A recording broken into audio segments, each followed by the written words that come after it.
André, vamos aqui para um próximo tema que eu acho que agora, depois desse bate-papo que a gente já teve desses outros 3 temas, os nossos telespectadores devem estar bastante curiosos para ver com os olhos, digamos assim, esses cases aí que vocês executam.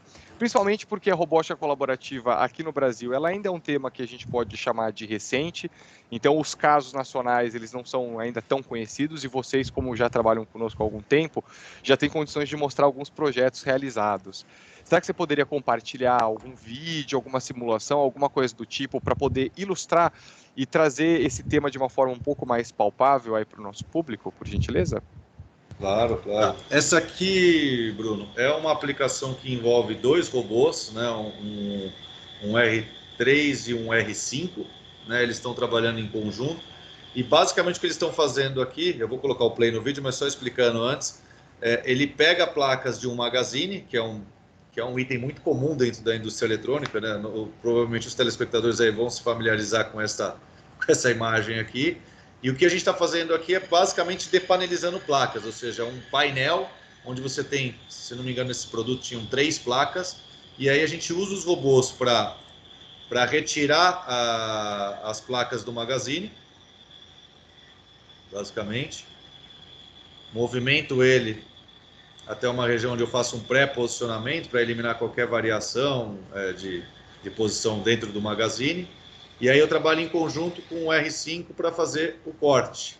Então eu corto isso numa prensa e aí a partir daí eu já começo a fazer o trabalho com o R5 enquanto eu estou preparando o próximo corte. E ali um operador retirando a placa do punho do robô. Então você vê que é uma célula que está trabalhando de forma bem colaborativa mesmo e fazendo esse processo. Ou seja, você está aqui o tempo inteiro trabalhando, retirando placas de magazine, cortando, colocando em caixas. Então é um exemplo bem clássico aqui, acho que da indústria, e que eu acho que para o telespectador é um processo que é muito comum aí dentro desse ambiente de eletrônica.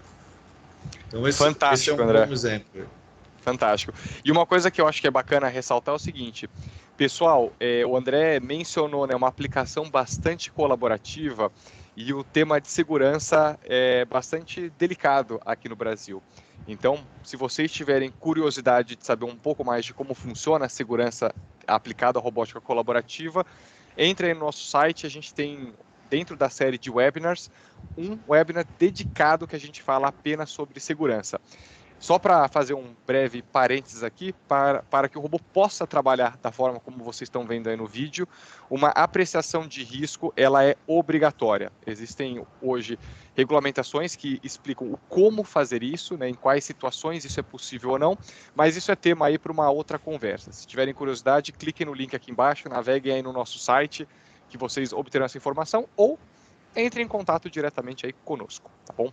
Mas vamos lá, André, o que mais você tem aí para mostrar para o pessoal? Então vamos lá.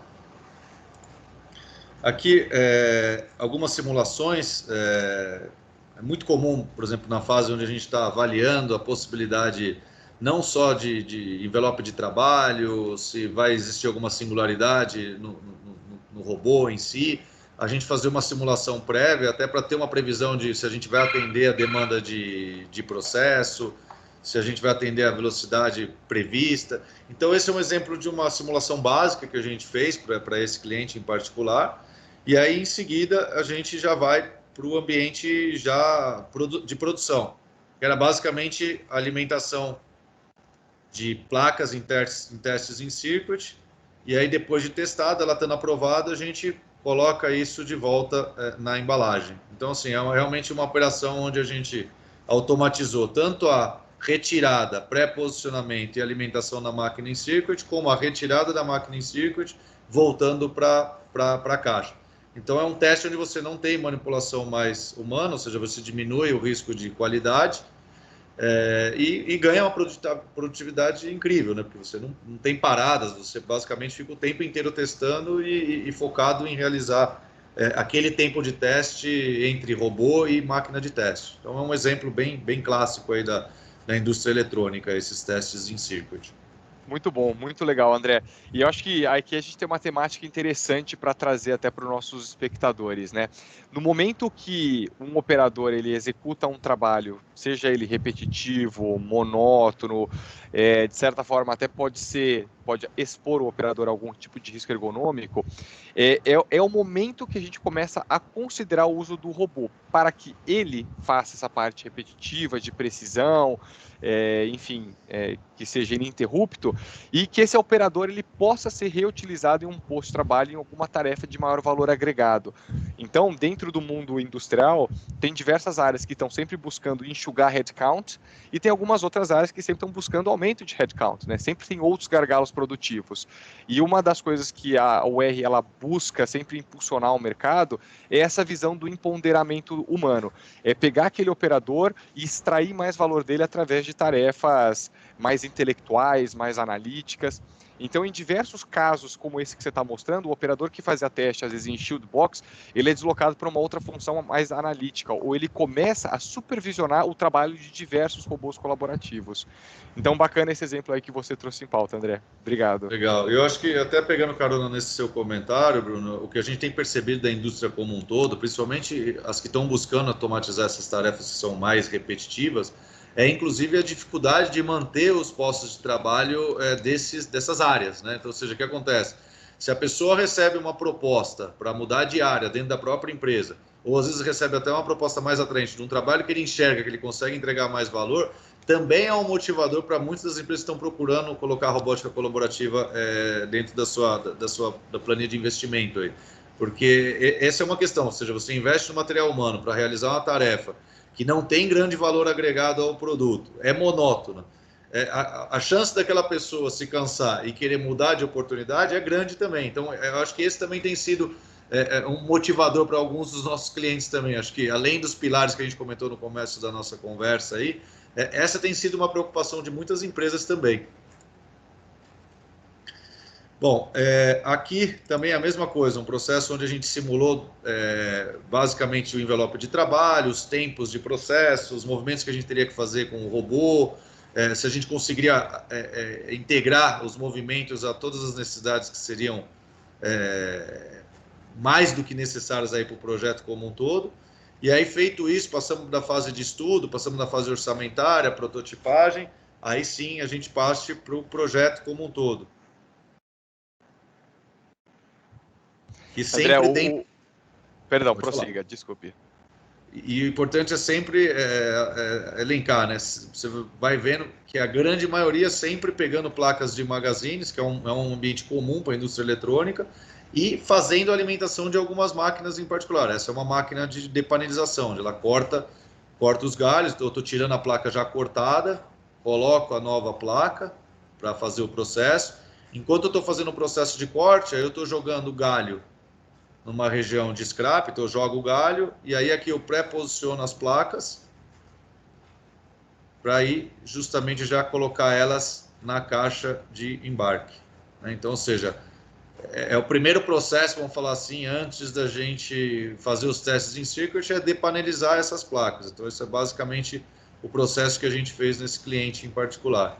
Então, aqui eu estou tirando placa de magazine, alimentando na máquina de corte, corto, posiciono na caixa e a partir daí libera essa caixa para o próximo processo. Inclusive, acho que nós vamos ver, acho que o último passo da máquina agora, ou seja, eu vou pegar a placa já cortada novamente. Aqui eu estou fazendo uma leitura de rastreabilidade. Aí eu pego essa placa cortada, vou alimentar a nova placa a ser cortada.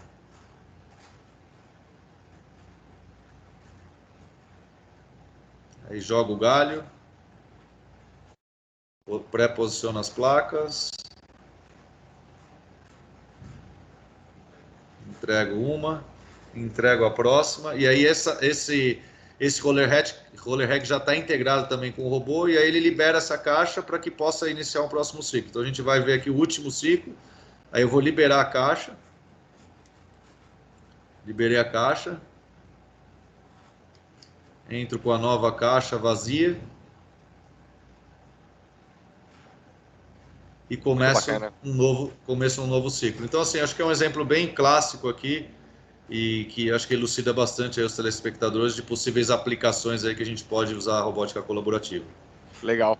André, e uma coisa que eu acho super bacana do trabalho que vocês realizam é essa etapa de pré-projeto, né? Não vou chamar aquilo de um digital twin, mas o efeito de uma simulação permite a vocês avaliar diversas variáveis do projeto, né? E poder tirar conclusões a priori, né? Sem ter que ter gastado nenhum tipo de capital e descobrir alguma interferência futura, né? Então isso é muito Sim, bacana.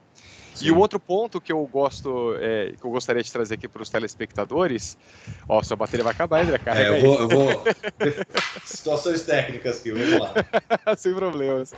É o fato dessa célula ser extremamente compacta, né? Ela ocupa basicamente o mesmo espaço que a pessoa ocupava quando ela estava ali, né? Sim, sim, Então, sim, super legal. sim. Muito bom. E é uma preocupação grande aí nossa de partir para essas aplicações onde a gente consiga enxergar que nós não vamos mudar de forma tão significativa aí o ambiente de trabalho como um todo, né? Então, por exemplo, é muito comum, né? Muitas das empresas, quando estão pensando em usar a robótica colaborativa, vêm com aquela pergunta, tá, mas e se parar, né? E se parar o robô, como é que eu faço para continuar produzindo?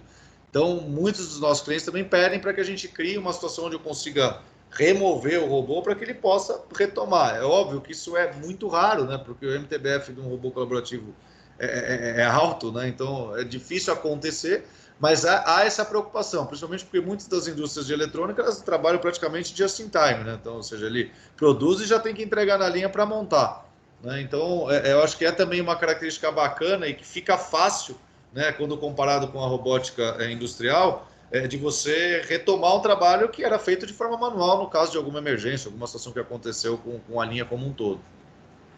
Cara, gostei demais desse seu argumento. Muito bom. E é isso mesmo. A gente já teve casos desse tipo que o cliente optou por fazer com colaborativo e era uma aplicação que ela é meio híbrida, ela poderia ter sido feita com convencional, com colaborativo, enfim, tiveram diversos fatores na decisão e um deles foi exatamente esse ponto. Pô, se de repente o robô parar, o colaborativo eu tiro 4 parafusos, coloco ele de lado e eu consigo colocar o operador ali para rodar. No convencional ele Sim, já não conseguiria, né? Então, sim, obrigado por ter trazido esse tópico. legal. Agora é o Bom, warehouse, né, que você tinha comentado, né? e aí o que tem acontecido, né, Bruno? Acho que a gente mostrou alguns exemplos que são mais pontuais, eles são processos que existem na indústria eletrônica como um todo, né? Obviamente, quando você começa a escalar esse nível de automação, é natural que você comece a pensar, pô, legal, eu automatizei um processo, eu reduzi custo, eu melhorei qualidade, eu ganhei produtividade com essa implementação. Aonde eu posso chegar, tá? É óbvio, no Brasil, essa é uma realidade ainda que está começando a acontecer, né? Até porque muitas das empresas ainda têm uma infinidade de investimentos ainda na área de processo, propriamente dito, mas entenda que essa, vamos dizer, seria a cereja do bolo, ou seja, eu integrar uma área de warehouse onde eu levo esses magazines ou levo caixas, eu posso ter o que for necessário aqui dentro desse warehouse vertical. E aí a ideia é o que? É integrar GVs que levam e trazem peças desse warehouse para as linhas, que nós vimos os exemplos, ou vice-versa, saem das linhas e vêm para cá. Então, esse é um exemplo de uma empresa que começou a conversar com a gente lá fora, que quer trazer essas soluções para o Brasil e viu na RV como um parceiro que pode ser um braço para poder colocar esse produto integrado com as células colaborativas. Então, aqui, basicamente, você colocar todos os seus produtos aqui, semi-acabados ou acabados, e integrar com as células já automatizadas. Então, eu acho que ainda é uma realidade nova no Brasil, mas eu acho que consegue dar a ideia ao telespectador de, depois de automatizado muitos dos processos na fábrica, né, até onde ele pode chegar. Eu acho que eu quis trazer isso para o nosso bate-papo, justamente para poder dar uma visibilidade até onde a indústria eletrônica pode chegar em termos de automação aí, como um todo. Perfeito, André. E ainda assim, né? Ainda não, mesmo não se tratando de warehouse, a gente já vê hoje no Brasil diversas implantações de AMR, né, que são os veículos autônomos móveis, com Uhum. robô colaborativo em cima para fazer trabalho de logística mesmo. Não Sim, necessariamente mobilizar todo o warehouse, mas às vezes fazer montagem de kit no warehouse e levar para a linha ou vice-versa, né? sim, sim, sim. Eu quis trazer justamente para poder dar realmente essa noção do todo, né? Ou seja, pô, legal, eu automatizo processos ali individuais, mas aonde eu posso chegar, né? Até onde eu posso chegar em termos de volume de automação? Então, eles são variados, né? Então, basicamente, eram alguns desses exemplos que eu queria trazer, Bruno, para colaborar aí com os telespectadores da UR e dar uma visibilidade para o mercado eletrônico. Eu não sei se você tem mais alguma dúvida, mais algum tema que você gostaria de discutir, mas de forma geral, em termos de exemplos, são esses que eu tenho disponíveis aqui para mostrar e dividir com vocês. Perfeito, André. Você já trouxe exemplos muito bons, muito palpáveis, e eu tenho certeza que aqueles telespectadores que tiverem interesse entrarão em contato aí com você para saber um pouquinho mais dos trabalhos. Mas Legal, obrigado por compartilhá-los, André. legal, ótimo, estamos sempre à disposição aí.